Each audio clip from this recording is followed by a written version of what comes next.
working with the 1988 Banking Act. That was a very impressive document at the time, 88-page document. Now close to 40 years, we've been working with the same act.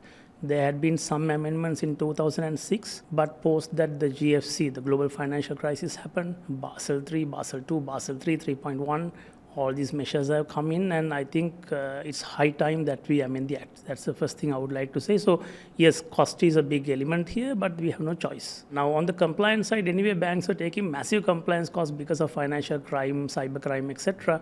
On top of that, for the Sri Lankan banks, I think working on this new act and looking at the framework, more importantly, the monitoring. One is related party monitoring, the other one is the KMPs, the key management personnel.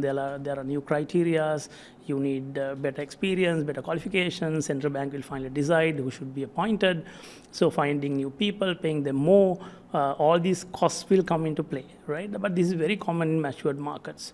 But the biggest thing that I see here is in terms of cost, the capital cost.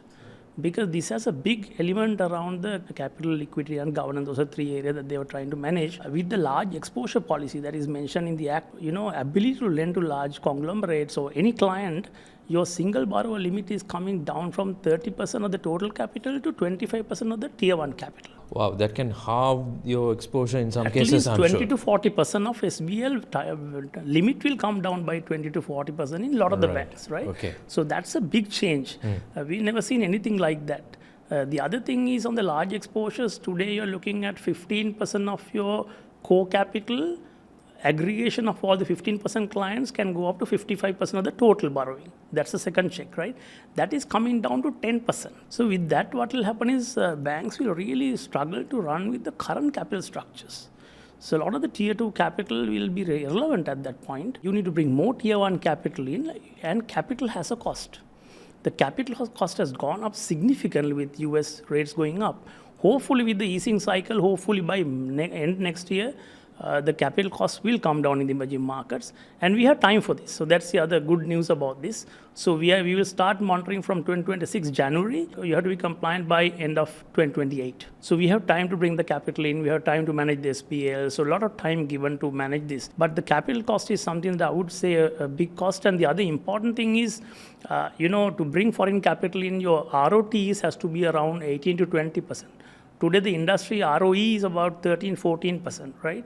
But generally, when a foreign investor come to an emerging market, they look at very high ROTs. You will have to define ROTE. Return on tangible equity. So generally, global banks deliver 13, 14% tangible equity. That's the level that the global banks are delivering. Sri Lankan banking sector should be a minimum 15% as an industry, in my view. And to attract capital, you have to fire at like 18% ROTs. Now that will also have a cost attached to it, because you have to be lean and mean and all of that, you have to make sure that your cost to income ratios are down. So there's a separate cost attached to bring that cost down.